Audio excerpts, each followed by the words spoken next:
వరుసగా దొంగతనం చేయడం, జైలుకి వెళ్ళడం, రావడం, బెయిల్ తెచ్చుకోవడం, మళ్ళీ దొంగతనం చేయడం, ఇదంతా జరిగిన కార్యక్రమం బాలింగంకి తర్వాత క్రమేపీ జైలు అధికారి వల్ల మారేవా, లేదు ఎటువంటి పరిస్థితులు మారావు? నేను 9th వరకు చదువుకున్నాను సార్. తర్వాత నేను క్రైమ్ ఫీల్డ్లోకి వచ్చినాక మళ్ళీ నేను జూనియర్లోకి వెళ్ళినా సార్. నేను ఎందుకు 9th క్లాస్లోనే? అప్పటి నుంచి నాకు ఫ్రెండ్స్ వచ్చేసారు. ప్లస్ నేను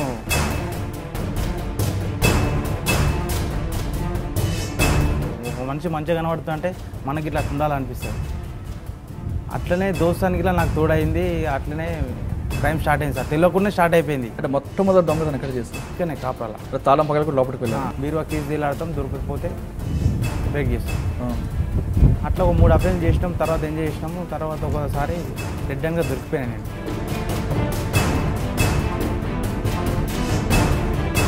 ఆయనకి ఏడ్చుకుంటూ చెప్పిన సార్ నాది ఇంట్లో తెలియదు సార్ అంటే, ఆ సార్ ఏం చేసిండు మా ఇంట్లో చెప్పింది సార్. అమ్మ నాన్న వచ్చారు, తీసుకొచ్చినా మంచిగా ఉన్నా కానీ నాకు ఇంతే అనుకున్నా. నేను లైట్ తీసుకున్నా. అంటే కుషా కూడా ఎక్కువ చేస్తారంటున్నావు. ముందు దొంగతనానికి రెక్కి వేస్తావా లేదంటే వస్తూ? ఇప్పుడు హైదరాబాద్లో పరిస్థితులు తెలుసా సార్, పక్కన ఇంట్లో కూడా చచ్చిపోయినా కానీ ఒకటి పట్టించుకో. ఎక్కువ తాళాలు ఎక్కువ పెడుతుంటారు వాళ్ళు. మన నెత్తి కింద మంచం నెత్తి కింద ఉంటాయి. కొందరు ఆడవాళ్ళు తెలుగు వాళ్ళు ఏం చేస్తారు, పప్పు డబ్బాలు పెడతారు. అంటే ఇంటిని ఎంచుకునే ముందు ఆ డబ్బు గల ఎలాగని ఐడెంటిఫై చేస్తాం? మామూలుగా మొత్తం డూప్లెక్స్ బిల్డింగ్ కట్టుకొని ఇంటి కూడా ఒక కారు పెట్టుకొని అవి పెట్టుకుంటే అందరు పైసలు ఉండేది సార్. ఆడే అప్పుల పాలు ఉంటాడు. మామూలుగా చిన్న ఇండివిజువల్ హౌస్ ఉండే, చిన్న బైక్ గీక్ పెట్టుకొని ఉంటుంది, అందరు పైసలు ఉంటాయి. నువ్వే చెప్తున్నావు కూతురు పెళ్లి కోసం, ఇల్లు కట్టుకోవడానికో, ఇన్వెస్ట్ చేయడానికో డబ్బులు పెట్టుకుంటారు. వాళ్ళ కష్టాన్ని దోచుకున్నప్పుడు బాధ అనిపించదు? అప్పుడు నేను ఆలోచించలేదు సార్, చెప్తున్నా కదా. నేను ఇవన్నీ అయితే ఒకసారి అయ్యింది సార్. అట్లా అప్పుడు బాధ అనిపించింది నాకు. ఫస్ట్ టైం రాయమ్మ ఇట్లా వాటిని. కొన్ని ఇల్లు దొరకని ఇష్యూలు దొరికినప్పుడు నువ్వు మనసు బాధపడేనో డబ్బులు ఇచ్చే ఉన్నాయా? లేదు సార్, మనకు అంత జాలి కూడా ఏం లేదు. ఇంక పిచ్చి వేసి ఏదో టీవీకి వలగొట్టి వస్తాయి, ఏం లేవని.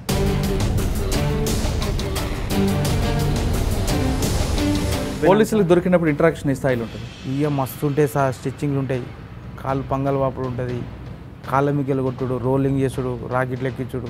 అల్లు వల్ల ఉన్న కోటింగ్ హైదరాబాద్లో ఏడలేదని నా ఫీలింగ్ సార్.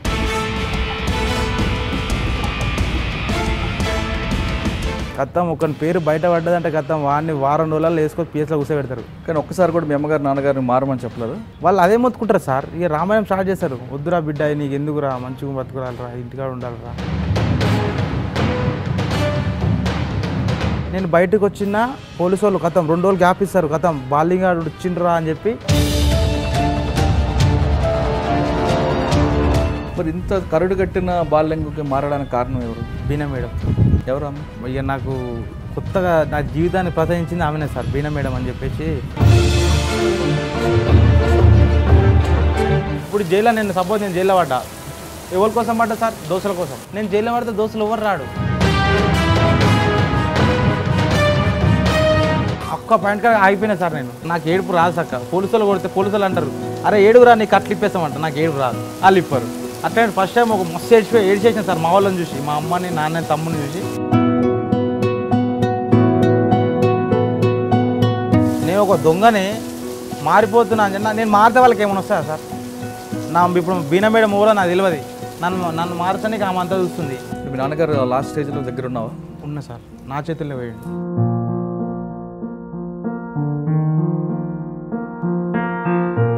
ఇక అది నాకు జీవితంలో పెద్ద దెబ్బ సార్. ఇక నేను ఎవరినైతే చూసి పెరిగినో ఆయనే లేడనే నాకు మొత్తం బ్లైండ్ అయిపోయింది సార్. ఇక చిన్నతనాల దొంగతనం లైఫ్ ఏం కావాలి సార్?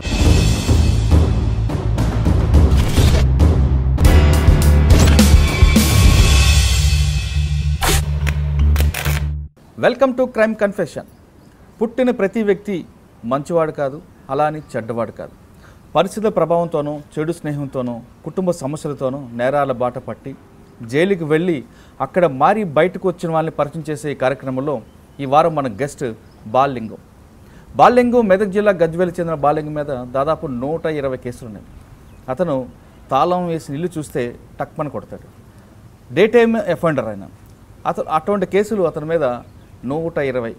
120 దొంగతనం చేసిన బాలింగం ఎందుకు మారాల్సి వచ్చింది, అసలు దొంగగా ఎందుకు మారారు, మారిన తర్వాత అతని ప్రస్తుత జీవన విధానం ఏ విధంగా దాని విషయాల్ని బాలింగ్ కూడా తెలుసుకుంది. బాలింగ్ నమస్తే.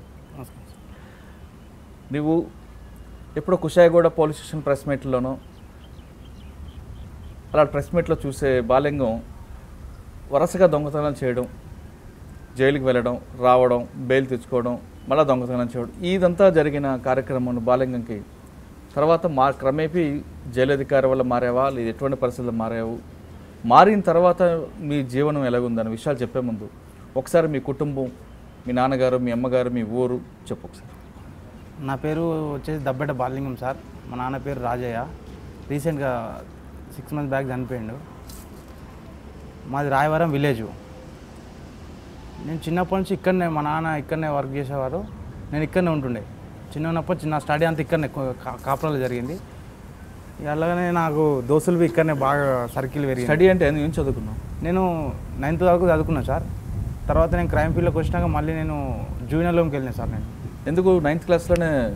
అప్పటి నుంచి నాకు ఫ్రెండ్స్ వచ్చేసారు, ప్లస్ నేను స్టార్ట్ చేసిన అప్పటికి నేను క్రైమ్. ఏం చేసావు ఫస్ట్ క్రైమ్? House breaking. అంటే ఎవరు నేర్పారు అది? ఎవరు నేర్పారంటే ఎవరని ఏం లేదు సార్. ఇక వాళ్ళని వాళ్ళ పేరు చెప్పాలి, నేను వాళ్ళ చేరిపోయినా వీళ్ళు అట్లేం లేదు. ఇక ఖర్చులకి పైసలు సరిపోక స్టార్ట్ చేసినాం. ఒక నేను 4 ఉంటుండే స్టార్టింగ్లో. అంటే 9వ క్లాస్ వరకు చదువుకున్న బాలకు ఎందుకు దారి తప్పాల్సి వచ్చింది? తప్పాల్సి వచ్చిందంటే ఇప్పుడు మా ముంగట వేరే రిచ్గా ఉండడం, మా దగ్గర పైసలు లేకపోవడం, మనం బాగా పూర్గా అప్పుడు మనం చేసుకుంటే బాగా. మా నాన్న ఒక్కడే కష్టపడుతుండే, అమ్మ ఇళ్ళలో పని చేస్తుండే. పైసలు ఎవరో ఇప్పుడు ఒక మనిషి మంచిగా కనబడుతుందంటే మనకి ఇట్లా అట్లా ఉండాలనిపిస్తుంది. అట్లనే దోస్తానికి ఇట్లా నాకు తోడైంది. అట్లనే క్రైమ్ స్టార్ట్ అయింది సార్. తెలియకుండా స్టార్ట్ అయిపోయింది. చేస్తున్నాం కానీ ఎవరికి ఐడెంటిఫై అవుతలేము. ఎంత చిన్నోళ్ళం మేము. ఎవరు ఐడెంటిఫై ఎవరు చేస్తారు సార్? ఎవరు చేయరు కదా.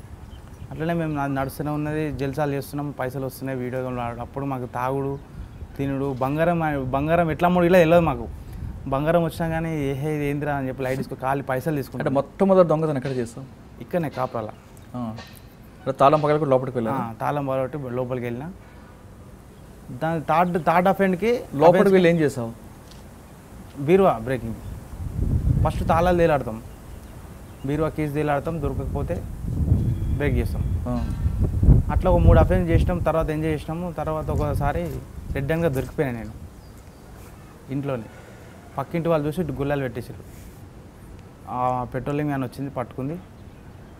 ఒక దెబ్బ కొట్టలేదు. చిన్నపిల్లలు ఏం కొడితే చచ్చిపోతారని చెప్పి కొట్టలేదు.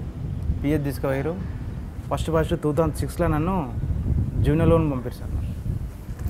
ఇంట్లో తెలియదు, నేను ఎక్కడున్న సంగతి తెలియదు. ఇంట్లో 6 months నేను జూనియర్ లోన్లో ఉన్న తర్వాత అంటే 6 నెలల్లో మీ అమ్మగారు నాన్నగారు ఎవరు రాలేదు? తెలియదు. నేను ఎక్కడున్నది తెలియదు వాళ్ళకి. అంటే అప్పుడు ఉన్న సిచ్యువేషన్లో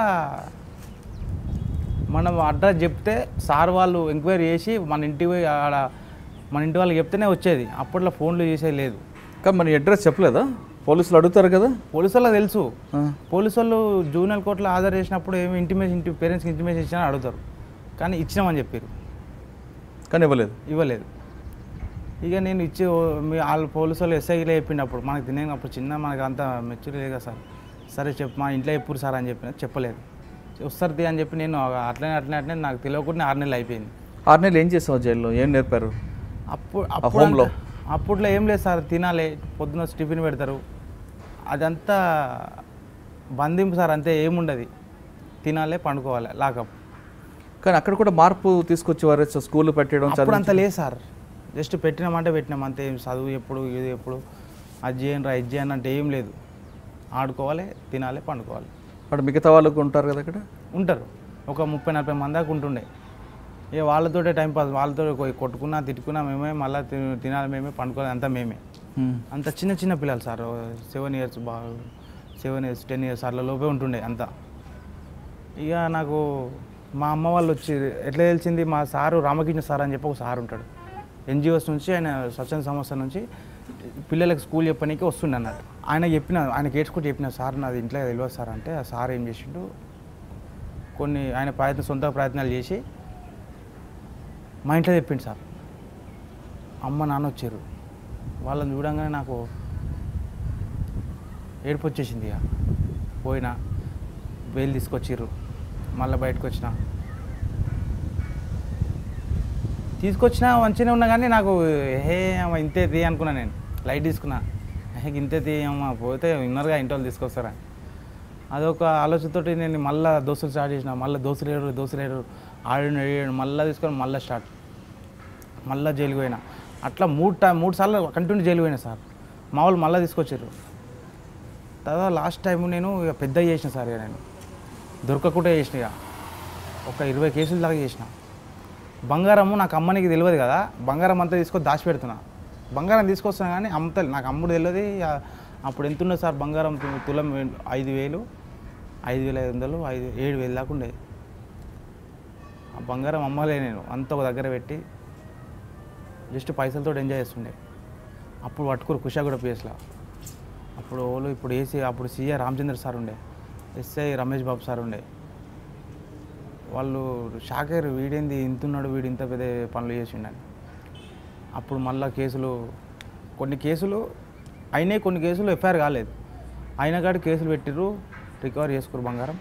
ఇంట్లోనే ఉండే బంగారం అంతా రికవర్ ఉండే, ఇచ్చేసిన. మళ్ళీ జైలుకి పోయినా. మరి ఇంట్లో బంగారం పెట్టినప్పుడు మీ అమ్మగారు నాన్నగారు అడగలేదా ఎక్కడదని? ఇంట్లో తెలియదు, ఇంట్లో సిచ్యువేషన్ తెలియదు. ఇంట్లో ఏంటంటే నేను ఇంట్లో అసలు 99% ఉండా, అంతా బయటనే. ఎప్పుడు వస్తా నైట్ వస్తా పడుకుంటా, మళ్ళీ పొద్దున ఎప్పుడు లేదు ఎప్పుడు మీకు సపోర్ట్ చేసుకొని. అంటే కుషా కూడా ఎక్కువ చేస్తారంటున్నావు. ముందు దొంగతనానికి రెక్కి వేస్తావా లేదంటే ఏం లేదు, డైరెక్ట్ అటాక్. అంటే ఏ టైంలో కొడతావు ఎక్కువ? ఇప్పుడు హైదరాబాద్లో పరిస్థితులు తెలుసా సార్, పక్కన ఇంట్లో కూడా చచ్చిపోయినా కానీ వాడు పట్టించుకోడు. అదే నువ్వు నైట్ పూట పోయి ఇంటికి డోర్ కొట్టు, అందరు గల్లీ మొత్తం లేదు ఏమైందని.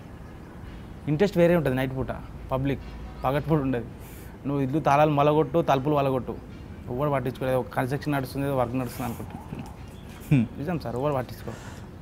అలాగే ఏ నీళ్ళు కొట్టావు సార్? అయితే అట్లా నా అంతా డైలీ ఏ టైంలో చేస్తావు ఎక్కువ? ఆఫీస్ పోతే ఎప్పుడు సార్ లాస్ట్ 10:30, 11 అనుకో సార్.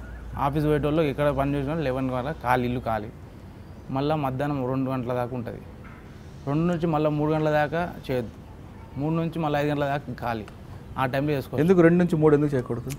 ఆ టైంలో ఇండివిజువల్ హౌస్ ఉన్న ఖాళీ ప్లేస్లో ఎట్లుంటుంది సార్, సైలెంట్గా ఉంటుంది. పండుకుంటే వాళ్ళు పండుకుంటారు, బయటకు పోయేటోళ్ళు బయటకు పోతారు ఖాళీ. ప్రస్తుతానికైతే ఆ మూమెంట్లో సిచ్యువేషన్ మనకు చేసుకోవచ్చు. సౌండ్ ఉదయం 11 గంటలప్పుడు బయలుదేరుతావు, ఇంటి నుంచి బయలుదేరి పోతా. మంచి ఏరియా చూసుకుంటా, ఇండివిజువల్ హౌజులు పీస్ఫుల్ ఉండాలి, డిస్టర్బెన్స్ ఉండొద్దు. అట్లాంటి ఏరియాలో పోయి పెద్ద పెద్ద తాళాలు వేసి ఉంటాయి కదా, ఏ తాళం మనం వాళ్ళిపోతుంది సార్. దేంతో చేస్తాం? అయితే తాళం పెద్ద వేసుకుంటారు కానీ అది బీడిది ఉంటుంది సార్, ఇత్తడిది ఉంటుంది. అది ఉట్టేనే వాళ్ళిపోతుంది. ఇంత పెద్ద తాళాలు వేస్తాను సార్ నేను, డమ్ ఉంటే ఉట్టేనే వాళ్ళిపోతుంది. లింక్ అనేది చిన్నగా ఉంటుంది, అది ఇంతనే ఉంటుంది కాబట్టి తాళం ఇంత పెద్ద వేసినా పరగబడదు. ఇట్లా చేతితో తిప్పినా ఇరిగిపోతాయి. ఇత్తడి బీడి ఉంటాయి, అవి ఉట్టేనే ఇరిగిపోతాయి. బాలింగం తలుపులు పగలగొట్టి తాళం పగలగొట్టి లోపలికి వెళ్ళిన తర్వాత ఏ విధంగా, అంటే కిచెన్లోకి వెళ్తావా లేదా డైరెక్ట్ బెడ్ మాస్టర్ బెడ్రూమ్లో పోతాం. మనం పొంగనాడ బీరు ఉంటుంది, చేసేసి బీరువా తాళాలు ఉండవు కదా? తాళాలు తేలాడతాం సార్, తాళాలు దొరుకుతాయి. దొరకకపోతే బీరు ఎక్కువ తాళాలు ఎక్కువ పెడుతుంటారు వాళ్ళు. మన నెత్తి కింద, మంచం నెత్తి కింద ఉంటాయి. లేకపోతే డ్రెస్సింగ్ టేబుల్ కానో ఫ్రిడ్జ్ మీదనో మెయిన్ ప్లేస్లో పెడతారు. కొందరు ఆడవాళ్ళు తెలుగు వాళ్ళు ఏం చేస్తారు, పప్పు డబ్బాలు పెడతారు. అవి దొరకకపోతే ఏం లేదు, బ్రేక్ చేసాడు సార్. బ్రేక్ చేసి బంగారం పైసలు తీసుకోండి. మళ్ళీ వచ్చిన దారి నుంచి వస్తావు, వేరే దారి వచ్చిన దారి నుంచి వచ్చేస్తాయి మళ్ళీ. అంటే ఈ చప్పుడుకి ఎవరు చుట్టుపక్కల అలర్ట్ అవరా? ఎవరు మధ్యాహ్నం పూట ఎవరు పట్టించుకోరు సార్, నేను చెప్పినా కదా, ఎవరు పట్టించుకోరు. మేడ మీద ఉన్న వాళ్ళు కానీ పక్కింటి వాళ్ళు కానీ. ఇంతవరకు అయితే నాకు ఎప్పుడు అట్లా కాలేదు. ఫస్ట్ టైం నేను ఒక్కసారి రెడ్ హ్యాండ్ దొరికినా, అదే ఫస్ట్ టైం లాస్ట్ అది. ఇక అంటే అప్పుడు ఎలా దొరికావో అని దొరకకుండా చేసుకున్నావా? అది అట్లా అయిపోయింది సార్. అది వచ్చిన బంగారంతో వెంటనే బాలింగం బయటకు వచ్చి ఏం చేస్తాడు? అంటే పారిపోతాడా లేదా బంగారం తీసుకెళ్ళి ఇంట్లో పెట్టి జలసాలు చేస్తాడు? ఇక ఇది అప్పటి ముచ్చట చెప్తున్నా సార్. నేను అట్లా చేసుకుంటూ వచ్చినా కదా, నేను ఇప్పుడు పట్టించుకోలేదు ఇంట్లో అసలు. నేను లాస్ట్ ఒక 2 సంవత్సరాల 3 సంవత్సరాల వరకు నేను ఇంట్లో పట్టించుకోలేదు. నా జల్సా నాకే, నా ఎంజాయ్ నాకే, తాగాలి, తినాలి, తిరగాలి, ఇదే ఉండే మనకి. అంటే 11 గంటలప్పుడు 11 నుంచి 2 గంటల లోపు దొంగతనం చేస్తానని చెప్తున్నాం. అంటే ఇంటిని ఎంచుకునే ముందు ఆ డబ్బు గల ఇలా ఎలాగ నువ్వు ఐడెంటిఫై చేస్తావు? సార్ అట్లేమి ఉండదు సార్, ఇండివిజువల్ హౌస్ ఉంది. మామూలుగా మొత్తం డూప్లెక్స్ బిల్డింగ్ కట్టుకొని ఇంటి మూడు ఒక కారు పెట్టుకొని అవి పెట్టుకుంటే అందరు పైసలు ఉండేవి సార్. ఆడే అప్పుల పాలు ఉంటాడు. మామూలుగా చిన్న ఇండివిజువల్ హౌస్ ఉండే చిన్న బైక్ గీక్ పెట్టుకొని ఉంటుంది చూసిన అందరు పైసలు ఉంటాయి. అది దాచి పెట్టుకుంటాడు. దేనికో కూతురు పెళ్ళికి కావచ్చు, లేకపోతే సంథింగ్ ఏదో ఇన్వెస్ట్మెంట్ కోసమో ఇంట్లో పెట్టుకుంటాడు, బ్యాంక్లో పెట్టుకుంటాడు. అది నా సొంత వాళ్ళకి ప్లస్ పాయింట్ అవుతుంది. కానీ డూప్లెక్స్ హౌస్ కారు ఉన్న వాళ్ళకి ఆడ అప్పుల పాలు ఉంటాడు సార్, ఇల్లు కట్టుకొని కారు కొనుక్కొని. అందరు ఏముండదు, అప్పులే ఉంటాయి ఆయనకి. నీకు ఎలా తెలుసు అప్పులు ఉన్నాయని? తెచ్చిపోతుంది సార్. ఇప్పుడు మామూలుగా గవర్నమెంట్ జాబ్ వరకు ఎంత వస్తాయి? 50,000 వస్తాయి. ఆడ 20-30 లక్షలు పెట్టి ఇల్లు కట్టుకుంటాడు. 10-15 లక్షల కారు పెట్టుకుంటాడు. ఏముంటుంది సార్? అంటే అటువంటి ఇంట్లోకి వెళ్ళినప్పుడు ఏం దొరికాయా? ఏం దొరకవు సార్. నేను ఓన్గా ఇట్లా. మరి ఎవరింటికి ఎక్కువ వెళ్తుంటావు? మీడియం సార్, అటు ఇటు కాకుండా ఉండాలి. మామూలు ఇండివిజువల్ హౌస్ ఉంటుంది, మామూలుగా బండి. మీడియం ఇంట్లోకి వెళ్ళి దొంగతనం చేస్తున్నప్పుడు బాధ అనిపించదా? వాళ్ళు నువ్వే చెప్తున్నావు కూతురు పెళ్లి కోసం, ఇల్లు కట్టుకోవడానికో, ఇన్వెస్ట్ చేయడానికో డబ్బులు పెట్టుకుంటారని. వాళ్ళ కష్టాన్ని దోచుకున్నప్పుడు బాధ అనిపించదా? అప్పుడు నేను ఆలోచించలేదు సార్, చెప్తున్నా కదా. నేను ఇవన్నీ అయితే ఒకసారి అయ్యింది సార్ అట్లా. నేను చిన్నపిల్లలు జైలుకి వెళ్ళి 3 సార్లు వారిపోయినాయి, ఎస్కేప్ అయినా. ఫస్ట్ టైం వారిపోయినప్పుడు ఏం కాలేదు, పట్టుకో చిన్నపిల్లల్ని కదా తీసుకొచ్చి మళ్ళీ లోపల వేసారు. సెకండ్ టైం వారిపోయినా అట్నే వేసారు. థర్డ్ టైం మా సార్ అందులో ఉండే ఒక సార్ నన్ను బాగా తిట్టిండు సార్. నాకు పోవాలని లేకున్నా కానీ ఆయన మీద కోపంతో వారిపోయినా. రేపు రిలీజ్ నాది, ఇవాళ వారిపోయినా. నాకు 1 ఇయర్ శిక్ష పడ్డది నాకు చిన్నపిల్లల జైల్లో. ప్రెషర్లో మన ఉంటుంది సైదాబాద్ పిఎస్ వెనక. అందులో వేసిన రేపు రిలీజు. నన్ను బాగా తిట్టిండు సార్, టార్చర్ పెట్టిండు నన్ను. నేను రేపు తెల్లారితే రిలీజ్ అవుతా, నేనేం చేయలేదు నేను అని చెప్పి నేను నైట్ వారిపోయాను సార్. నైట్ వారిపోయి 3 రోజుల తర్వాత మళ్ళీ నేను వచ్చిన. అప్పటిదాకా నేను సస్పెండ్ చేశారు. సస్పెండ్ చేసినాక వాళ్ళ వైఫ్కి ఈయన ఉద్యోగం పోయిందని చెప్పి హార్ట్ అటాక్తో చనిపోయింది సార్. నాకు తర్వాత తెలిసింది. అలా వైఫ్కి ఫస్ట్ నుంచే బాగలేదు, కొంచెం అనారోగ్యంతో బాగలేదు. తర్వాత నేను వచ్చినాక తర్వాత వారం రోజుల తర్వాత ఇట్లా సార్ వాళ్ళ వైఫ్ చనిపోయిందంట, ఇట్లా ఉద్యోగం పోయిందని సడన్ తెలిసేవారికి చనిపోయిందంటే అప్పుడు మస్తు బాధ అనిపించింది సార్. అరే అమ్మ నేను తెలియక చేసిన తప్పు పాపం సార్. ఆ సార్ అంతా అయినా కానీ తెల్లారి వచ్చి నవ్వుకుంటా ఎందుకు చేసినావురా బాబు అని నువ్వు మాటలేదు సార్. నేను తిట్టినారా వాస్తవమే నిన్ను, కానీ నువ్వు ఇంత పెద్ద తప్పు ఇంత పనిష్మెంట్ ఇస్తావు అనుకోలేదు నాకు అని చెప్పి మస్తు ఏడ్చింది సార్. అప్పుడు బాధ అనిపించింది నాకు, ఇంత ఫస్ట్ టైం రా అమ్మ ఇట్లా వారిపోయింది అంటే. కానీ ఇంట్లో దొంగతనం చేసి ఇంట్లో మీద బాధపడలేదు? లేదు సార్, బాధపడలేదు. ఫస్ట్ ఆలోచన వాళ్ళు కూడా కష్టపడి పెట్టుకుంటారు కదా, డబ్బులు దోచుకోవడం బాధ అనిపించదు? ఆ ఆలోచన రాలేదు సార్ నాకు ఫస్ట్. వాళ్ళు బాధపడుతురా, నేను నా టార్గెట్ ఏంది, నేను చేసుకున్నా వచ్చిన ఏం చేసిన అంతే. వాళ్ళు ఏం చేస్తుర్రు, వాళ్ళు బాధపడుతున్నారు అనేది ఎప్పుడు రాలేదు నాకు, ఆలోచన రాలే. దాదాపు 120 దొంగతనాలు చేసావు అని చెప్తుంది రికార్డు చెప్తున్నాయి. అంటే ఇక పోలీస్ ఎఫ్ఐఆర్లో 120, కానీ ఎఫ్ఐఆర్ కానీ చాలా ఉండొచ్చు. ఎక్కువ డబ్బులు దొరికిన ఇల్లు ఏది? ఒక కార్ఖానా, ఇక్కడ కార్ఖానా సికింద్రాబాద్ కార్ఖానా ఉన్న దగ్గర ఒకటే ఇంట్లో 120 తులాలు దొరికింది సార్. ఆర్మీ వాళ్ళ ఇంటి ఇల్లు.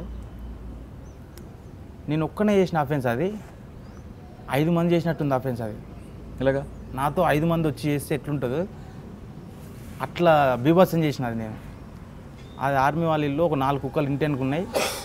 అవి డేంజర్ కుక్కలు అట, నాకు తెలియదు కదా.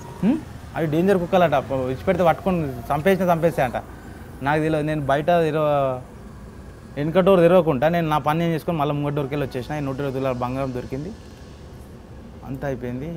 120 ఎలా తెలిసింది నీకు? అన్ని బంగారం ఉన్నాయి సార్ మొత్తం. ఇది ఎంత అని చెప్పి నాకు తెలియదు. అప్పుడు నాకు రిసీవర్ ఉన్నాడు ఒక గజ్వేల్ దగ్గర మార్వాడి షాప్ సార్, అతను సంజు. ఆ ఇంట్లో నుంచి వస్తున్నప్పుడు ఏం జరిగింది? నా నేను కాలుతో డోర్ దన్నింది, ఫింగర్ ప్రింట్ పడ్డది దానికి. అది ఒక్కటే క్లూ ఉంది వాళ్ళకి, ఎవరు అని చెప్పి వాళ్ళు తిరుగుతారు, నేనే అని చెప్పి ఎవరు తెలియదు. నేను అదంతా బంగారం అంతా సేల్ చేసిన, 40,000కి సేల్ చేసిన. అంత 40,000 ఇచ్చారు నాకు 120 తులాల బంగారంకి. అయితే వాడు నన్ను మోసం చేసిండు సార్. నేను ఎవరికైతే అమ్మినో వాడు నన్ను మోసం చేసిండు. అయిపోయింది, ఆ పైసలు తీసుకొని ఎంజాయ్ చేసిన, అయిపోయింది. నెక్స్ట్ డే పేపర్ చూస్తే 120 తులాల బంగారం పోయిందంట. నేను స్టన్ అయిపోయాను. అరే అమ్మ 120 తులాలు ఎక్కడ అవద్దని చెప్తున్నాను నేను. కానీ జరుగుతుంది సార్. మరి 120 తులాలు పేపర్లో చూసినప్పుడు వాడు రిసీవర్కి అడిగావా? నేను ఇక వాళ్ళ దగ్గర అడగలేదు సార్. నేను ఇక చూసినా కానీ నేను అనుకున్నా అవద్దని రాసుర్రా అంతా ఎందుకున్నారా, లేనే లేదని చెప్పి నేను ఇక కానీ ఇవాళ రేపు ఎట్లుంది సార్ అఫెన్స్ చేస్తే ఒక ఇంట్లో ఒక 4-5 తులాలు పోయింది అనుకో 4-5 తులాలకు ట్రిపుల్ రాస్తారు 20 తులాలు పోయింది అంటారు 20 తులాలు ఉండనే ఉండదు ఆడ 20 తులాలు పోయింది క్యాష్ 10,000 పోతే 70,000-80,000 పోయినాయి డబ్బులు ట్రిపుల్ రాపిస్తారు. ఎందుకు సార్ పోలీసులు ఎట్లుంటుంది అంటే సార్ రికవర్ చేస్తారా రికవర్ ఎంత చేస్తారో అంత చూపెట్టరు సార్. అందులో గ్యామ్లింగ్ ఉంటుంది. ఇప్పుడు సపోజ్ ఒక ఇంట్లో 10 తులాలు బంగారం జంజుని పోయింది అనుకో సార్ వానికి 3 తులాలు 4 తులాలు 3 తులాలు ఇస్తారు. ఆడేమనుకో సచ్చిపోయినకి వచ్చింది కట్నం అని వాడు అనుకుంటాడు. ఏం సార్ మొత్తమే పోయింది ఎంతో కొంత ఇస్తారు కదా అని చెప్పి ఆల్బీ అనుకుంటారు. దొంగ కేసులు ఉన్నాయి మళ్ళీ ఇప్పుడు 454 38 కేసు ఉన్నాయి సార్. ఆ కేసు మామూలుగా దాని పవర్ ఎంత సార్ శిక్ష ప్రూఫ్ అయిందనుకో 3 సంవత్సరాలు ఫుల్ పవర్ ఉన్నది. కానీ ఇక్కడ మన హైదరాబాద్లో 3 సంవత్సరాలు వేయరు. లోకల్ వస్తే 3 నెలలు కొట్టేస్తారు. కేసు నచ్చింది అనుకో 6-7 నెలలు అయిపోతుంది. ఇంకేమున్నాయి సార్ మళ్ళీ దొంగతనం కేసులు ప్రూఫ్ కావు. నా అంతలు నేను చేసిన లోకల్ ఒప్పుకుంటేనే 3 నెలలు వేస్తారు. లేదు అని అంటే నేను కొట్టింది ఎవరు తెలియదు నేను చేసింది ఎవరికి తెలియదు ఎట్లా ప్రూఫ్ అవుతుంది సార్? ఇప్పుడు ఆ విషయం పక్కన పెడితే 120 దొంగతనాల్లో ఎక్కువ శాతం దొరికింది కార్ఖానా లిమిట్స్లో. అవును 120 దొంగతనాల్లో ఏమి దొరకనీళ్ళు కూడా ఉంటాయి కదా. ఉన్నాయి సార్. ఏమున్నాయి ఇక ఇక్కడ అంత ఎగ్జాక్ట్గా చెప్పలేను సార్ కానీ ఉన్నాయి. పోయినా కానీ రూపాయి దొరకకుండా వచ్చిన రోజులు ఇట్లా ఉన్నాయి. మళ్ళీ ఆ రోజు కష్టం మళ్ళీ ఇంకో 2-3 చేస్తా. ఒకసారి ఉస్నాబాద్ ఇప్పుడు కరీంనగర్ డిస్ట్రిక్ట్ ఇప్పుడు సిద్దిపేట డిస్ట్రిక్ట్ ఉస్నాబాద్ ఉంది. ఉస్నాబాద్ మండలం ఉంది సార్. ఆడ రెడ్డి కాలనీ అని ఒక కాలనీ ఉంటుంది. పోయిన ఒక ఇల్లు కొట్టినా ఏం లేదు ఇంకో ఇల్లు కొట్టినా ఏం లేదు నాకు పిచ్చిలేసింది. ఇక పోనీకి పైసలు లేవు సార్. మళ్ళీ పోనైతే పోయినా ఎట్లనే చేసుకొని వద్దామని రిటర్న్ వచ్చేసరికి కొడితే ఒక్క ఇల్లు కొట్టిన ₹1 దొరుకుతలేదు. ఒక ఇంట్లో 3 ఫుల్ బాటిల్ ఉన్నాయి. ఒకటి జానీ వగర్ అంట ఒకటి బ్లాక్ లేబుల్ ఒకటి సిగ్నేచర్ 3 బాటిల్ డిస్ప్లే పెట్టుకుండు. నాకు పిచ్చిలేసి ఏం చేయాలి అర్థం కాక అదోపేకి కోసుకొని తాగిన. ఇంట్లోనే ఆమ్లెట్ వేసుకున్నా తిన్నా తాగినా. నెక్స్ట్ ఇల్లు దొరికితే అందులో దొరికింది ఒక 10,000 క్యాష్ దొరికింది 6-7 తులాల బంగారం దొరికింది. ఇక చాలు ఇక అని చెప్పి ఆడికెళ్ళి వచ్చేసిన. మరి 3 పెగ్గలు ఇంట్లో ఆమ్లెట్ వేసుకొని తాగుతున్నప్పుడు ఎవరు రాలేదా? ఎవరు వస్తారు సార్? మనం డోర్ ఎంట్రీ ఇచ్చాం అనుకో 2 డోర్లు ఉంటాయి సార్. మెయిన్ డోర్లోకి వెళ్ళిపోయి లోపల డోర్ పెట్టుకొని వెనక డోర్ తెరిచి పెట్టుకుంటాను. ఫస్ట్ ఒక కిటికీ కొంచెం తెరిచి పెడతా. ఎవరైనా గేట్స్ అప్పుడు అయితే తెలిసిపోతుంది మనం ఇటుకెళ్ళి జంప్.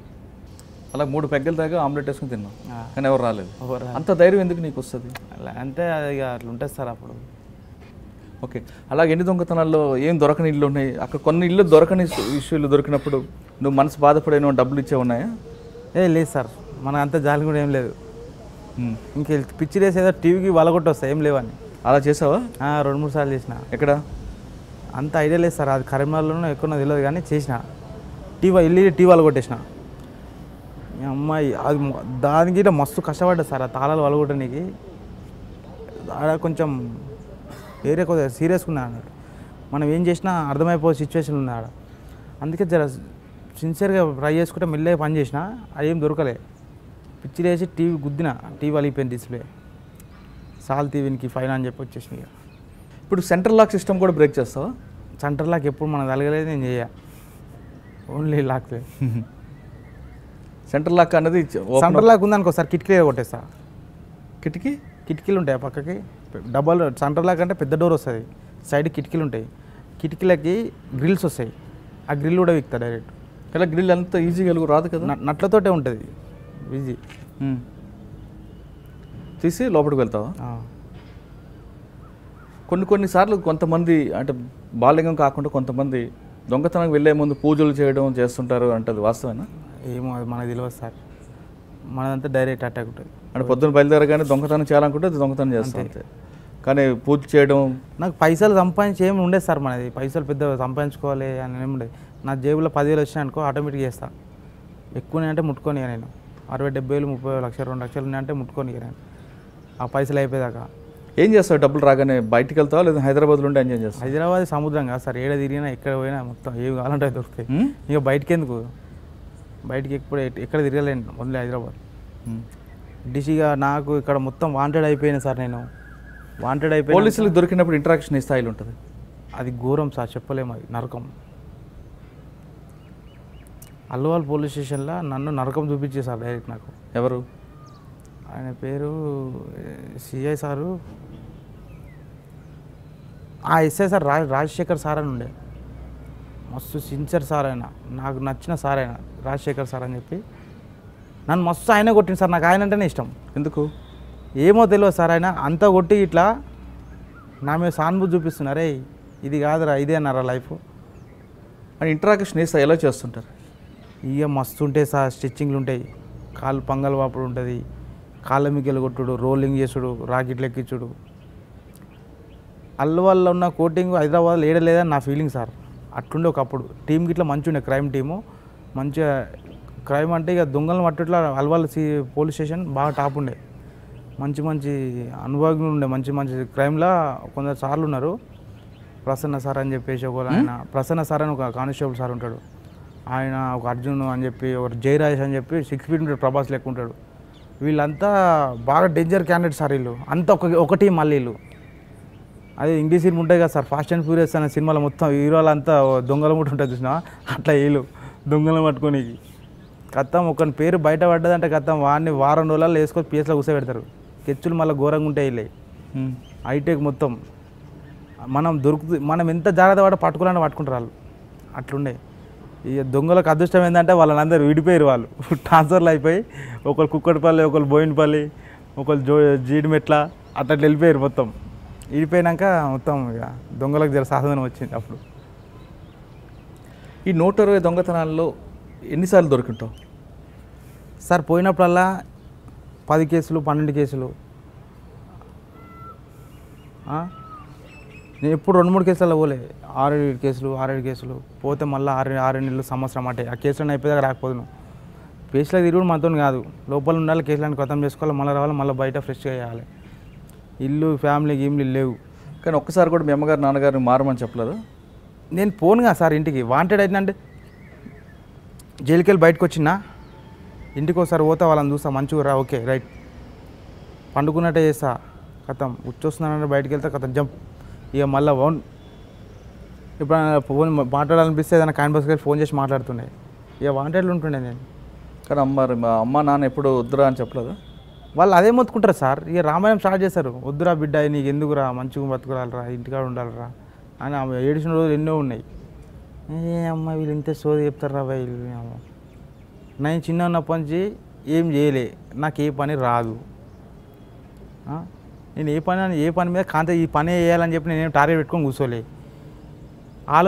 ఆలోచించే టైం కూడా నాకు లేదు.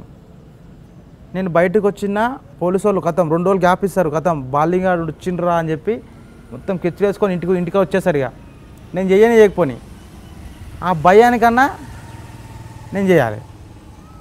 పోలీసు వాళ్ళు ఎట్లుండే తెలుసా సార్? మామూలుగా నేను ఆ మధ్యన ఒక సార్ పేరెద్దు, ఆ సారు ఒక దొంగను పట్టేయమన్నాడు సార్. మోస్ట్ వాంటెడ్ క్రిమినల్ దొంగ. ఆడు నాకు జైల్లో పరిచయం. సరే ఇప్పుడు ఆయన కాదని లేక పట్టిద్దాం అనుకున్నా.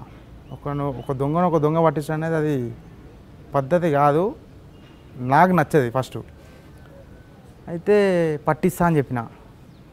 ఇక లాస్ట్కు పట్టిద్దామని ఫిక్స్ అయినా సార్. ఇక నేను మంచిగా మారాలంటే వాడిని పట్టియాలా అని చెప్పి చించల్గూడ జైలుకి ములాఖాత్ పోయినా, వానితో మాట్లాడినా, వాని నంబర్ తీసుకున్నా. వచ్చి ఇద్దామనే లోపే నన్ను అరే నేను రారా కలుస్తా అని చెప్పి కానిస్టేబుల్ సార్ పిలిచి సార్ నేను లోపలేమని లోపలేసేసి పిలిచి నాకు మైండ్ బ్లాక్ అయిపోయింది. అబ్బా పోలీసు బుద్ధిరా, పిలిచి మరి లోపలేస్తారా నాన్న అని చెప్పి అడిగిన. అన్న నీతో అవుతుందే కదా నన్ను బయటికి తీసుకొచ్చాడు అంటే, లేదురా సిఎస్ఆర్ రావాలి, మాట్లాడాలి నీతోని, అప్పుడే నువ్వు బయటకా లోపలికా అన్నాడు. అట్లన్నా సరే అని చెప్పిన. రాత్రి తిన్నా పన్నా లాకప్లా. పొద్దున్నే ఒక లాండర్ కానిస్టేబుల్, నేను ఎవరో తెలియదు ఆయనకు, వచ్చారే బాబు బాత్రూమ్ అన్నాడు. బాయ్ అని చెప్పి చాలా గోడ దింకి జంపు. వీళ్ళు క్రైమ్ వాళ్ళు ఉంటే నాకు హ్యాండ్ కప్పులు అవి వేసేసుకోతారు బాత్రూమ్కి. నేను పోతే మళ్ళీ రాను, బాత్రూమ్ పోడే మళ్ళీ ఒత్తిడి ఉండేది. వీడు ఎస్కేప్ అవుతారు రా నాయన అని చెప్పి 4-5 ఉంటారు. నేను బాత్రూమ్ పోతే అక్కడ వచ్చింది కానిస్టేబుల్. మొత్తం గోడ దింకి జంప్ అయిపోయినా. నాకు ఫుల్ జ్వరం వచ్చింది సార్. నేను వేరే మా చుట్టాలింటి కాడ వండుకున్నా. మళ్ళీ అల్వాల్ పిఎస్ వాళ్ళు లేపారు నన్ను.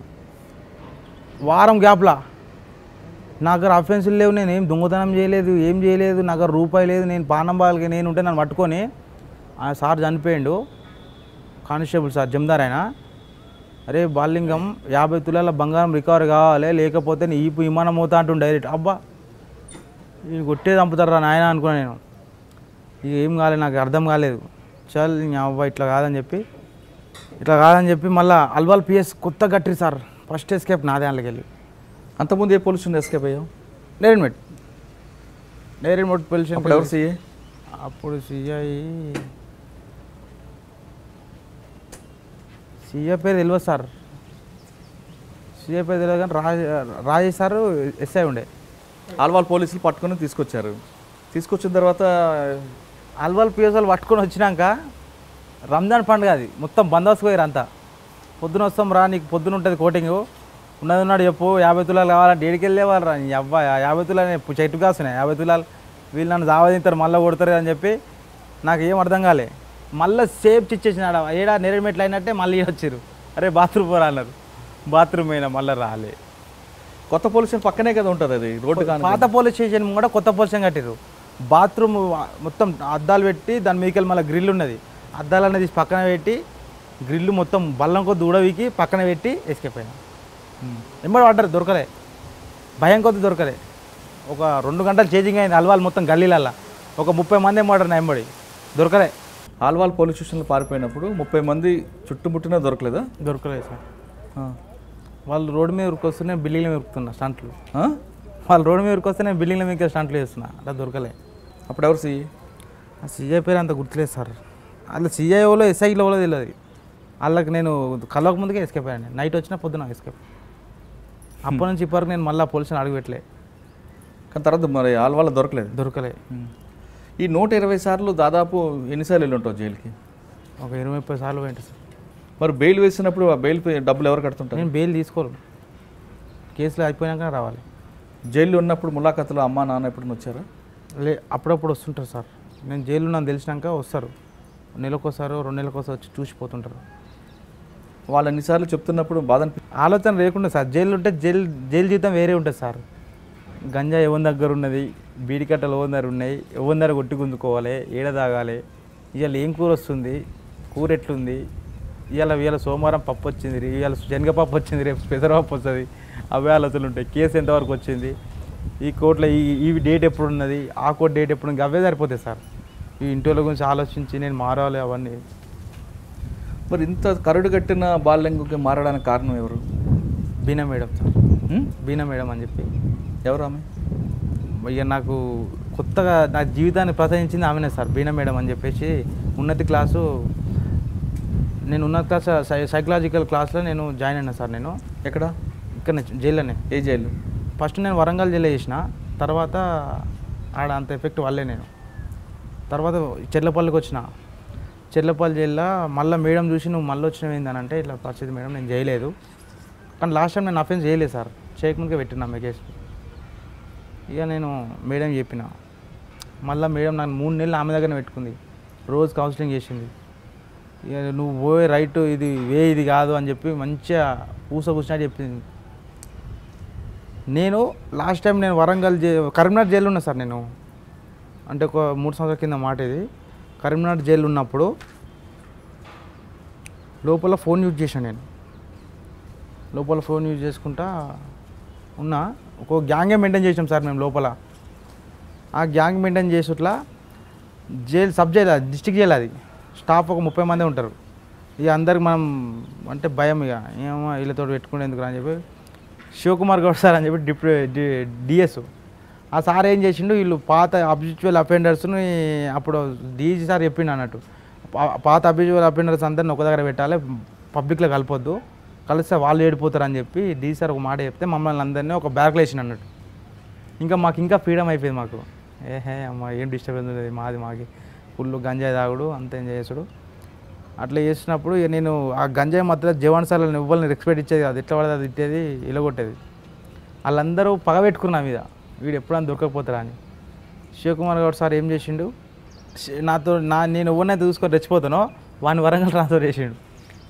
చంద్ అని చెప్పి ఒకడు ఉంటాడు నా ఫ్రెండు, వాడు రౌడ్ షీటర్, వాడు గోదావరిఖాన్లో వాడు మర్డర్ కేసులు ఉన్నాడు.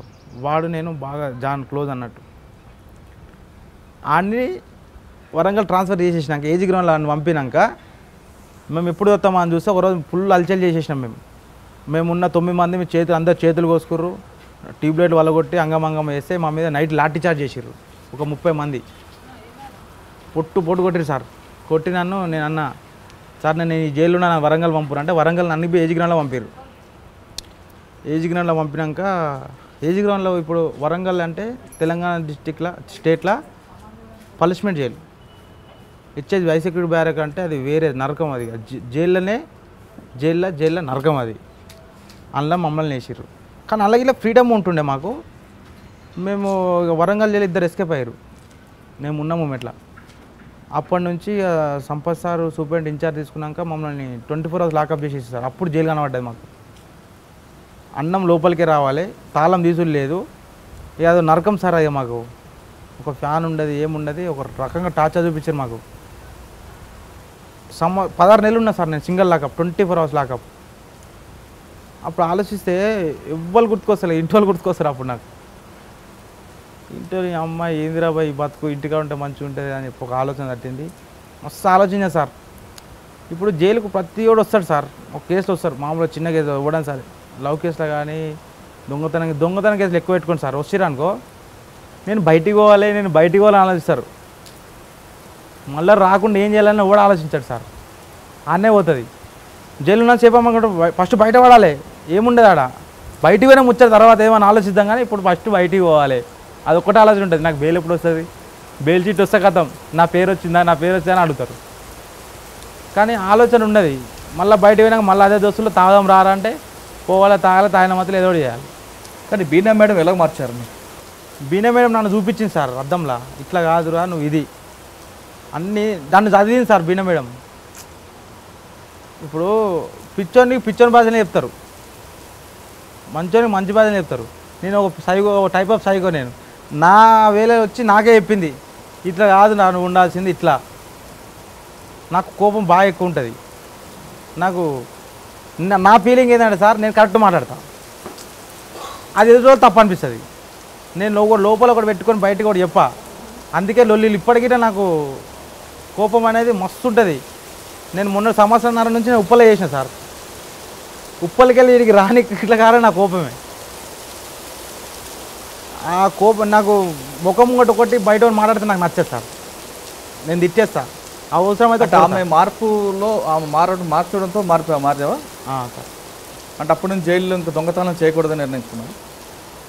ఒక ఫోల్డరే డిలీట్ చేసిన సార్. నేను డిలీట్ చేసిన, బయటకు వచ్చిన, సార్ని వచ్చి కలిసిన. నాకు ఇంకోటి మా క్లాస్లో సార్, ఉన్నతి క్లాస్లో ఒక స్పెషల్ ములాఖాత్ అని ఉంటుంది. ఆ స్పెషల్ ములాఖాత్ దాని మీనింగ్ ఏం తెలుసా సార్? ఇప్పుడు జైల్లో నేను జైల్లో పడ్డా, ఎవరి కోసం పడ్డా సార్? దోస్తుల కోసం. ఫ్రెండ్షిప్లో పోయినా, ఫ్రెండ్షిప్తో ఎంజాయ్ చేసిన, తాగింది ఫ్రెండ్స్ తోటి, దోస్తులతోటి, చేసింది మొత్తం దోస్తులతోటి. నేను జైల్లో పడితే దోస్తులు ఎవరు రాడు, మళ్ళీ ఫ్యామిలీ రావాలి. ఒక్క పాయింట్ కాడ ఆగిపోయినా సార్. నేను ఇంత చేసినా ఏం చేసినా మళ్ళీ ఎవరు వస్తారు? ఇంట్లో వస్తారు. ఇక బ్లడ్ రిలేషన్ అంటే గదే కదా సార్, దోస్తులు వస్తారు, రాడు ఎవ్వరు రాడు. 99% ఎవ్వరు రాడు సార్. దోస్తుల వల్లనే మనం జైలుకి వస్తాము. ఆ దోస్తులే మనం రారు. మళ్ళీ బయటకు వస్తే హాయ్ మామ అంటారు, నడుమమ్మ తాగమంటారు. ఆడు పెట్టేది 100 రూపాయలే, తర్వాత మనకు 10,000 పడుతుంది. ఫస్ట్ మనం చెడగొట్టేది వాడే దోస్తు, ఒకడు ఉంటాడు. అట్లా బాగా ఆలోచించాను సార్ నేను. మా అమ్మ మా నాన్న వచ్చారు. నాతోటి ఒక 50 మంది స్టూడెంట్స్ ఉన్నారు. అందరి పేరెంట్స్ని పిలిపించి ఇదే చెట్లపల్లి జిల్లా స్పెషల్ ములాఖాత్ పెట్టిస్తే నేను ఏడు చేసిన సార్. నాకు ఏడుపు రాదు సక్క. పోలీసులు కొడితే పోలీసులు అంటారు, అరే ఏడుగురా నీకు కట్లు ఇప్పేస్తామంట. నాకు ఏడుపు రాదు, వాళ్ళు ఇప్పరు. అట్లా ఫస్ట్ టైం ఒక మస్తు ఏడు చేసిన సార్ మా వాళ్ళని చూసి, మా అమ్మని నాన్నని తమ్ముని చూసి. ఇంకోటి నేను ఇట్లా కారణంలో మా తమ్ముడు సార్, వాడు ఇంట్లో అంత కేర్గా తీసుకుంటుంది కాబట్టి నేను మా ఇంట్లో మీద ఫోకస్ పెట్టలేకపోయినా. వాళ్ళకి ఏం కష్టం రాకుండా మా తమ్ముడు చూసుకుంటుండు కాబట్టి నేను వాళ్ళకి ఏమైనా దెబ్బ తాకినాడో నాకు దెబ్బ బాగా అనిపిస్తుంది. వాళ్ళే మేము మంచిగా చూసుకున్నాక నాకు వాళ్ళ గురించి ఆలోచించే టైం లేకుండే నాకు. ఫస్ట్ టైం మా తమ్ముడు ఎంత కష్టపడుతుంది మా ఇంటి కోసం, మా అమ్మ నాన్న కోసం అని చెప్పి బాగా అయినాక మేడం మంచిగా కూర్చొని మంచిగా చెప్పింది సార్, ఇట్లా కాదురా బాబు ఇట్లా ఉండాలి అని చెప్పి మొత్తం అన్నీ మంచిగా అంత ఎక్కించింది సార్ మైండ్లో. ఎక్కించినా బయటకు వచ్చినా సరే అంతా కలిసినా సార్ని వచ్చినా కలిసినా సార్ నేను పెట్రోల్ బంక్లో పనిచేస్తాను.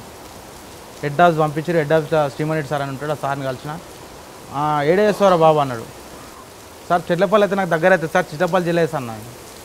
చెట్లపల్లి మంది ఎక్కువ ఉన్నారా ఉప్పలు అయ్యాయి అంటే మనం ఏం చెప్పలేక లేదు కదా సార్, మనం అడుక్కుంటున్నాం, జాబ్ అడుక్కుంటున్నాం, మనకు ఇప్పుడు సెక్యూరిటీ కావాలి అని చెప్పి నేను సరే అని చెప్పి ఓకే అన్న సార్. పోయినా జాబ్లో జాయిన్ అయినా. నా లైఫ్లో ఫస్ట్ టైం నేను డ్యూటీ ఒక కష్టం పని చేస్తున్నాను. నేను ఇక అంత కొత్తగా ఉన్నది నాకు. స్టార్టింగ్ పోయిన రోజే పెట్రోల్ కొట్టమంటే డైరెక్ట్ అది మీద కొట్టేసిన. నాకు తెలియదు ఎట్లా వాడాలో. ఆ గన్ను క్లచ్ పడలేదు, క్లచ్ ఆటోమేటిక్ వాడి ఉన్నది. ఆయన దక్కని తీసుకుని ఆయన ముఖం మీద కొట్టేసిన పెట్రోల్ అంతా. అన్న కంట్లో పడ్డది, ముత్తుకుంటుండు. అన్న నీ దండం పెడతా అన్న, ఫస్ట్ టైం డ్యూటీకి ఎక్కిన నేను అంటే ఇక ఏమనలేదు సార్ ఆయన. సరే బాబు జర చూసుకో అన్నాడు. ఇక ఒక 2 నెలలే జీతం నా అటే పోయి సార్. పెట్రోల్ మళ్ళీ డీజిల్ మళ్ళీ పెట్రోల్ కొట్టుడు, మళ్ళీ ఒక మైండ్ సెట్ చక్కగా లేక పైసలు మర్చిపోడు. ఉప్పల్లో ఏంటంటే చిల్లర గిరాకు బాగుంటుంది. 200, 100, 100, 200, 200 అని చెప్పేవరకల్లా పైసలు మర్చిపోతాడు, వెళ్ళిపోతాడు. అట్లా డైలీ 600, 700 షార్ట్. అట్లా నా జీతం మొత్తం అటే పోవు. తర్వాత ఒక 6 నెలల తర్వాత నాన్నకు బాగాలేకుండే సార్. ఇక నాన్నకు క్యాన్సర్ వచ్చింది, మొత్తం అంతా గడ్డ వచ్చేసింది. ఆయన టెన్షన్లో పడిపోయినా నేను, అట్లా పైసలు పోయినాయి. అప్పుడు అదే మూమెంట్ నన్ను పోలీసులు పట్టుకొని వచ్చారు. మా సారు, మా జనారెడ్డి సార్కి ఫోన్ చేస్తే, మా సంపత్ సార్కి ఫోన్ చేస్తే మా సుమన్ సార్ని పంపిండు.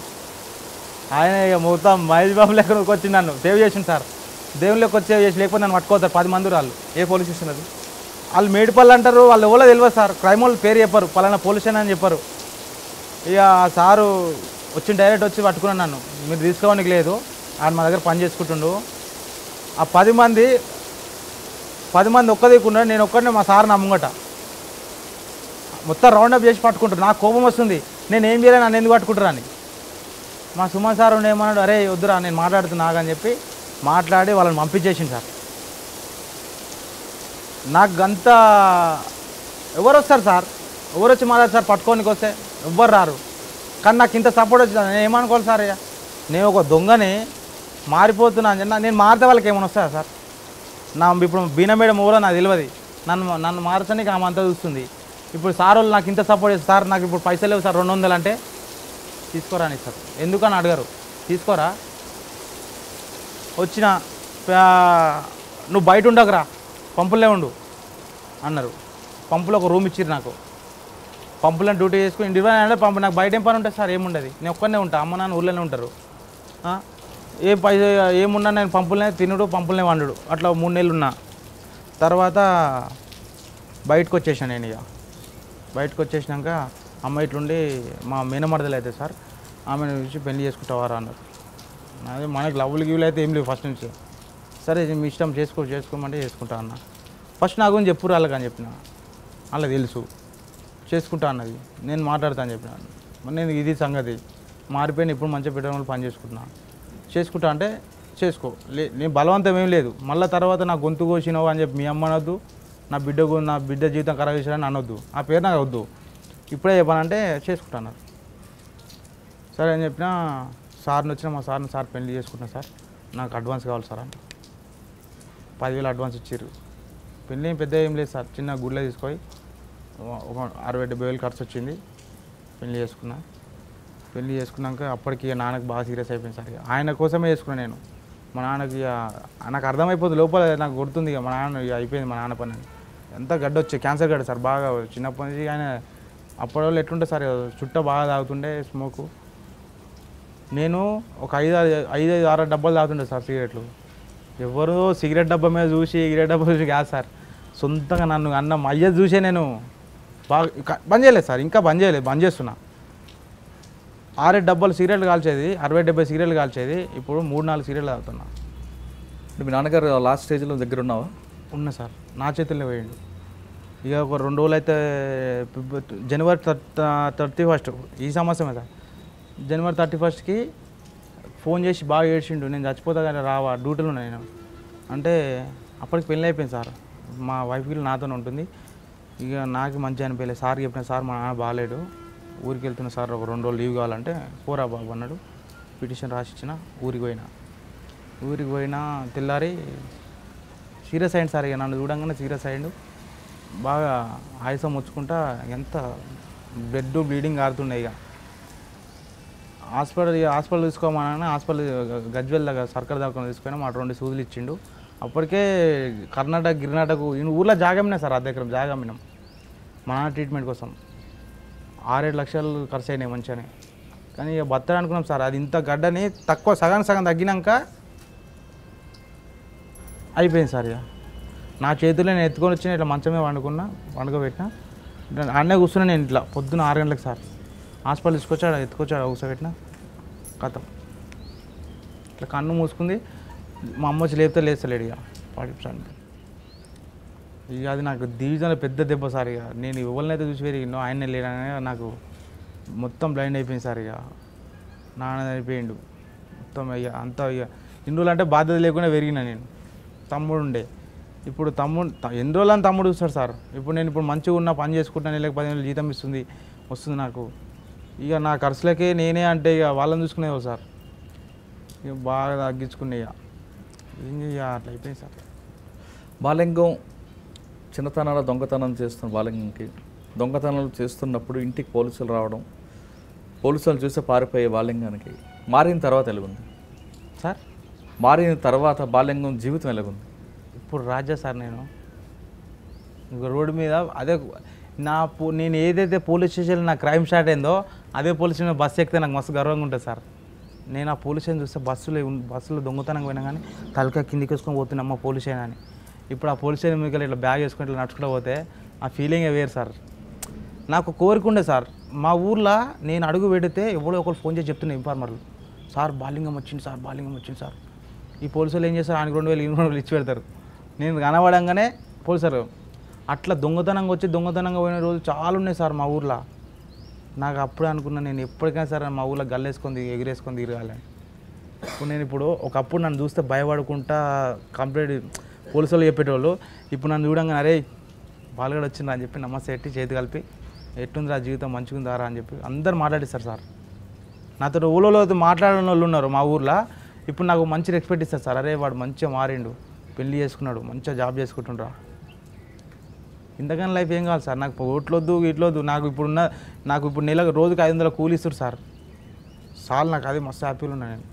బాలింగం మీలాగా చాలామంది కొంతమంది ఫస్ట్ స్టార్టింగ్ ఎలాగైతే నువ్వు చెడిపోయావు, చెడు స్నేహం వాళ్ళు చెడని చెప్తున్నావు, అటువంటి వాళ్ళు ఇప్పుడు కూడా చాలామంది ఎదురవుతుంటారు. వాళ్ళకి ఏం సమాధానం చెప్తారు సార్? నేను ఒకటే చెప్తా సార్, ఇగో వాళ్ళు చెప్పిర్రు వీళ్ళు చెప్పిర్రు అనేది కాదు, మన తెలివి మనకు ఉంటుంది సార్. మనము ఇప్పుడు అన్నం వండుతున్నాం అంటే అన్నం బదులు కూర వండుకోవాలి, కలుపుకొని తినాలని ఒక తీరు ఉన్నది సార్. మనం ఇప్పుడు క్రైమ్లోకి తెలియక వచ్చినాం, కానీ క్రైమ్లోకి ఒకటే ఉండదు సార్.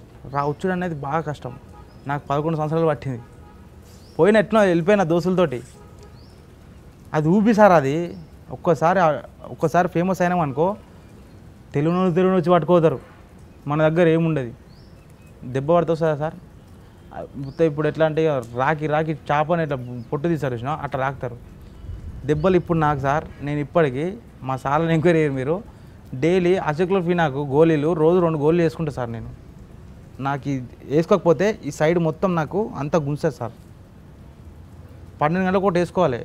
ఇప్పుడు షేక్ అవుతుంది గోలు వేసుకోవాలి. నేను నా పరిస్థితి అది. పోలీస్ దెబ్బలు ఎప్పుడో 30-40 సంవత్సరాలు లేస్తే అంటారు కదా, ఇప్పుడే లేస్తున్నాయి సార్.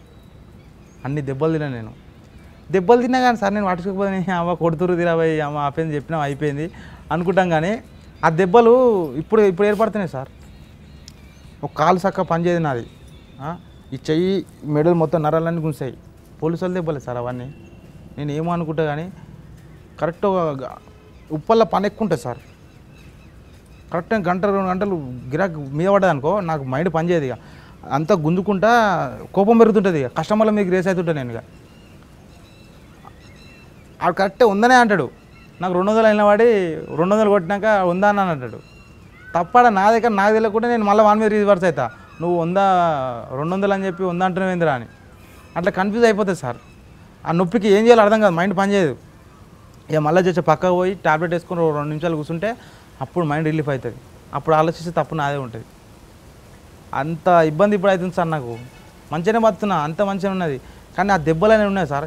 ఇప్పుడు పూరగాళ్ళకి చెప్తే ఏమనిపిస్తుంది అంటే సార్, అమ్మ ఈడేందో సోది చెప్తుండు మనకు తెలియదా అనుకుంటారు. చాలామంది డే అఫెండర్స్ నైట్ అఫెండర్స్ అవుతుంటారు. తర్వాత హెచ్బి కాకుండా ఇంకా వేరే చైన్ స్నాచింగ్ అంటూ లేదా మర్డర్ కేసుల్లోనూ లేదా గ్యాంగ్స్టర్గా అవుతుంటారు. ఆ ట్రాక్లోకి ఎందుకు వెళ్ళకుండా నువ్వు ఒక దగ్గర ఆగిపోయావు? నేను వెళ్ళినా సార్, నేను రౌడీ ఫీల్డ్ వెళ్ళినా, రౌడీ ఫీల్డ్లో వెళ్ళినా సార్ నేను. అంటే రౌడీలతో అంటే నేను వాళ్ళని చంపలేదు, తిరగలేదు, కానీ రౌడీలతో ఉన్నా నేను. అలా సిచ్యువేషన్ ఎట్టుండేది సార్, మనలో మనమే. ఇప్పుడు నేను కొంచెం ఒక 2-3 కొట్టలో ఫేమస్ అయినా అనుకో, నా పక్కన నన్ను చంపుదామని చూస్తాడు. అది నా కళ్ళారా నన్ను చంపుదామని చూసి నా ఫ్రెండ్ కానీ చంపారు సార్. ఉప్పల్ ఉంటాడు క్రాంతి అని చెప్పి, అతను చంపేసారు నా ముంగట. అంటే నన్ను చంపుదామని ఎచ్చేసినాక అతను చంపారు. నేను అప్పుడే అనుకున్నా, ఇది ఎప్పటికైనా ఇది డేంజరే. మనం ఎందుకురా, మనకు ఆ స్టైల్ ఎందుకు, ఆ కత్తులు ఎందుకు, మన ఏదో మనం ఎంజాయ్ చేసుకుందాం అని చెప్పి నేను పక్క తప్పుకున్నా. నేను మళ్ళీ నాకు ఆల్మోస్ట్ నాకు హైదరాబాద్లో కానీ వరంగల్లో కానీ కరీంనగర్లో కానీ ఆల్మోస్ట్ అందరు రౌడీ షీట్ నన్ను గుర్తుపడతారు సార్. నేను ఆల్మోస్ట్ జైల్లో రౌడీని, బయటకే వస్తేనే దొంగ. డబల్ రోల్ ఇది? Double role sir. జైల్లో మొత్తం రౌడీ నేను. ఎట్లా అంటే నేను ఎవ్వరి జోలికి పోను. ఫస్ట్ ఆఫ్ ఆల్ నా జోలికి వస్తే సినిమా వేరే చేస్తా, ఇక అది వేరే ఉంటుంది. ఇక అట్లా అందరు నన్ను లైక్ చేశారు రౌడీ చీటర్లు ఇట్లా. అరే ఆరా తమ్ముడు బయట వచ్చి కలవరా, హే కలర్ ఎక్కడ నువ్వు ఈయనే ఆయ్ బాయ్ అంతే ఈయనే మనది. కానీ బాల్యంగా వచ్చిన లాస్ట్లో 2 క్వశ్చన్స్ అడుగుతా. నీ జీవితం అంతా చాలా విషయం చెప్పావు. చెడు స్నేహం వల్ల అందులో ఊబిలో ఉన్నది, క్రైమ్ అనేది ఒక ఊబి అనేది ఒప్పుకున్నావు, అందులో బయటపడ్డావు, మంచి జీవితంలో ఉన్నావు. ఇప్పుడు జైలు అధికారుల సహకారంతో పెళ్లి చేసుకున్నావు, హ్యాపీగా ఉన్నావు. కానీ ఫైనల్గా 2 క్వశ్చన్స్. ఒకటి, దొంగతనం జరగకుండా వాళ్ళ ఇంట్లో ఆ ఇంటి వాళ్ళు ఎలాంటి జాగ్రత్తలు తీసుకోవాలి ఒకటి. రెండో క్వశ్చన్, ఇప్పుడున్న యువత చెడుదారి పట్టకుండా ఉండాలంటే ఏం చేయాలి? ఫస్ట్ది ఏమనేది సార్ మీరు, అంటే అఫెన్స్ కాకుండా ఎలాంటి జాగ్రత్తలు తీసుకోవాలి? ఇప్పుడు మీరు చెప్పిన కొన్ని పాయింట్లు చెప్పావు.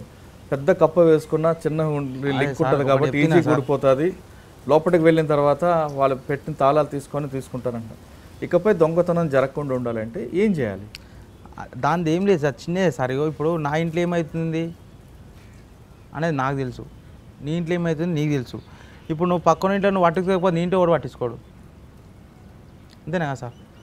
నువ్వు పక్కన తోటి ముచ్చలు పెట్టి నీకు పని ఉంటుంది. కానీ ఇప్పుడు ఊరికి పోతున్నావు, నువ్వు ఆగమాగం పోతావు, పక్కన చెప్పాలి. ఇది అయితే పొల్యూషన్లోకి చెప్పాలన్న అడ్రస్ నాది. మేము ఇన్ని రోజులు ఊరికి పోతున్నాం సార్, మా ఇంటి మీద బీటీ ఏరి. కానీ ఉదయం టైంలో బయటికి వెళ్తే అప్పుడు ఏం చేయాలి సార్? ఒకటి సార్, చేయాలనుకుంటే ఎట్లనే చేస్తాడు, మన జాగ్రత్తలో మనం ఉండాలి. ఇక గాలికి దీపం పెట్టి దేవుడా దేవుడా అంటుంటుంది సార్, అది పోతుంది. మన జాగ్రత్తలో మనం ఉండాలి. మనం ఉన్నది హైదరాబాద్లో, ఊర్లో పల్లెటూరు అయితేనేమో ఒకడు ఆడికెళ్ళి వస్తున్నా అంటేనేమో ఈడ చెప్తారు, ఈడు ఓడోరా కొత్తూరు రోడ్ వస్తుండీడు అని చెప్పి 100 కళ్ళు ఉంటాయి ఆయన మీద. ఇది హైదరాబాద్ సార్, ఇది గడికి ఒకడు కొత్త వస్తుపోతుంటాడు, ఎవడు పట్టించుకోడు. మన జాగ్రత్తలో మనం ఉండాలి సార్, అంతే. ఓకే. రెండోది, ఇప్పుడున్న యువతకి మెసేజ్ ఏంటి ఇస్తావు? అంటే వాళ్ళు నీలాగా చెడుదారి పట్టమంటావా, లేదా నువ్వు పడ్డ దెబ్బలు చూసి వాళ్ళు ఆ ట్రాక్లో రాకుండా మంచి ట్రాక్లో వెళ్ళాలి సార్? ఇప్పుడున్న పోరగాళ్ళు ఎట్టురు తెలుసా, చిన్న 10th క్లాస్ పోరగాళ్ళు ఇట్లా గంజా తాగుతుండు. నేను చూస్తున్నాను కదా పంపు కాడ 10th పోరగాళ్ళు సార్, 10th పోరగాళ్ళు గంజా తాగుతారు. కానీ 9th క్లాస్ గంజా తాగావు కదా. అప్పుడు నాకు సార్, నేను 2015 వరకు నాకు స్మోకింగ్ అలవాట్లేదు సార్. 2015 వరకు నాకు స్మోకింగ్ అలవాట్లేదు. తర్వాత కొద్ది దోస్తులు కలిసి లోపల గంజా స్టార్ట్ చేసిన నేను. ఇక గంజా అంటే విపరీతంగా తాగిన, సైకో అయినా, లోపల పిచ్చనైనా నేను, అంత తాగిన. అది ఒకటి. పోరగాళ్ళు ఎట్టున్నాడంటే సార్, ఇప్పుడు అంత దోస్తాని ఎమరా మచ్చా నడురా మచ్చా తాగుదాం.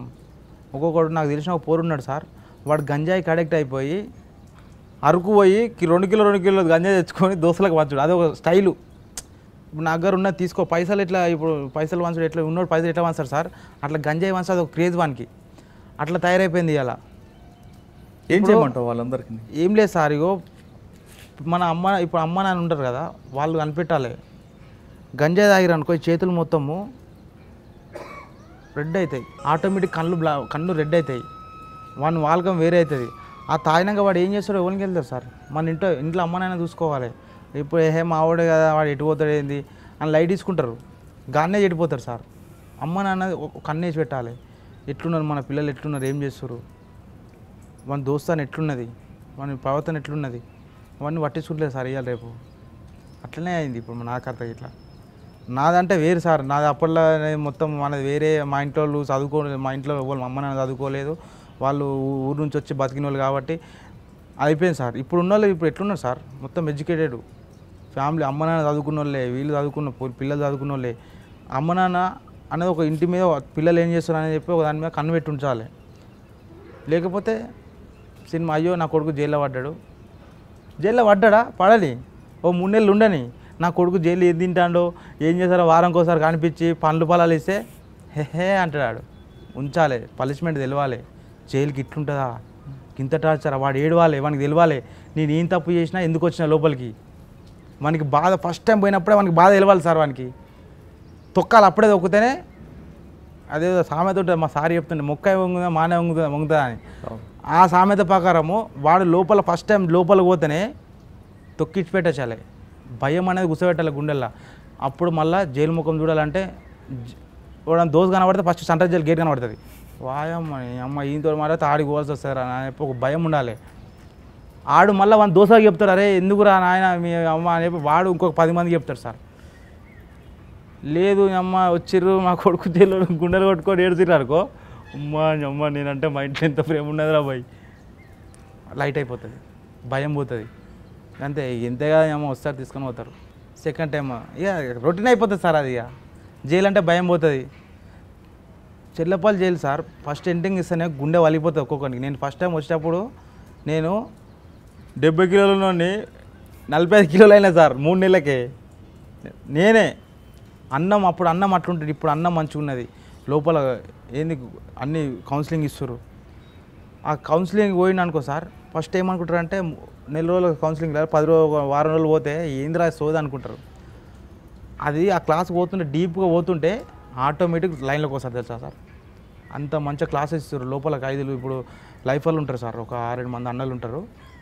వాళ్ళు వాళ్ళ జీవితం ఎట్లా నష్టమైంది ఎవరిదో విషయం కాదు సార్, ఎవరిదో విషయం కాదు. వాళ్ళు దెబ్బ తాకి వాళ్ళ లైఫ్ ఖరాబ్ అయిపోయిన వాళ్ళ స్టోరీ ట్రూగా మనకు చెప్తారు కదా. మనం ఎంతో కొంత నేర్చుకోవాలి కదా సార్. నేను నేర్చుకున్నా సార్, వాళ్ళ దగ్గర నేర్చుకున్నా. నేను ఒక 10 మందికి చెప్పేంత స్థాయికి వచ్చిన. నన్ను సారు మేడం పిలుస్తుంది అప్పుడప్పుడు, బాలు ఇట్లా క్లాస్ ఉన్నది నువ్వు రా, నీ జీవితం ఎట్లుంది ఎట్లయింది ఇప్పుడు ఎట్లున్నావు నువ్వు చెప్పు అంటే. ఇప్పుడు అలా ఎట్లుంటుంది తెలుసా సార్ సినిమా, మైండ్ ఎక్కడ ఉండేది వాళ్ళది. ఒక 10 నిమిషాలు మాట్లాడి అయితే వాడు వెళ్ళిపోతాడు లోపలికి. ఇది ఏం చెప్తుండ్రా వీడని. ఇక్కడే టైం ఉండదు. ఏసీ హాల్ ఉంటుంది మీద, మంచిగా కుర్చీలు వేసి దొంగలనోడన్నా కుర్చీలు వేసి కూర్చోబెట్టి లోపల ఏసీలో ఛాయలు బిస్కెట్లు ఇచ్చోడని మంచి మాటలు చెప్తారా సార్. కూర్చోబే ఆడ కూర్చో, బాత్రూమ్ గాడు నాడు జాడు కొట్టు, ఎవరు రెస్పెక్ట్ ఉండదు సార్ జైల్లో. అది ఎట్లా తెలుసా, పెళ్లి కొడుకు కూర్చోబెట్టి నీతి ముంచే బుజ్జి అట్లా కాదురా నాని ఇట్లా కాదురా, భయం పట్టించి ప్రేమ చేస్తే ఎట్లుంటుంది సార్. అవును, అది వేరే, ఆ ఫీలింగ్ వేరే. ఏడుస్తారు సార్ ఒక్కొక్కడు. లోపల బలహీనులు ఉంటారు కొందరు, వాళ్ళకి ఏం తెలియదు. మమ్మీ డాడీ పిల్లలు ఉంటారు, ఏదో దోస్తుల్లో పోయి ఖరాబ్ అయిపోయిన వాళ్ళు ఉంటారు. ఆడైతే గుండెలు పట్టుకొని ఏడుస్తారు సార్. ఇక అట్లుంటుంది సినిమా. మనిషి మారుతాడు సార్, కానీ కొంచెం టైం వెనుక ముందు. కానీ నేను అనుకున్న సార్ ఇక నా బతుకు గింతే అవ్వ ఎవడో ఎన్కౌంటర్ చేసి ఇప్పుడు నేను అసలు ఎక్స్పెక్ట్ చేయని స్టేజ్లో ఉన్నా నేను. అంటే ఇంత గొప్ప కాదు సార్.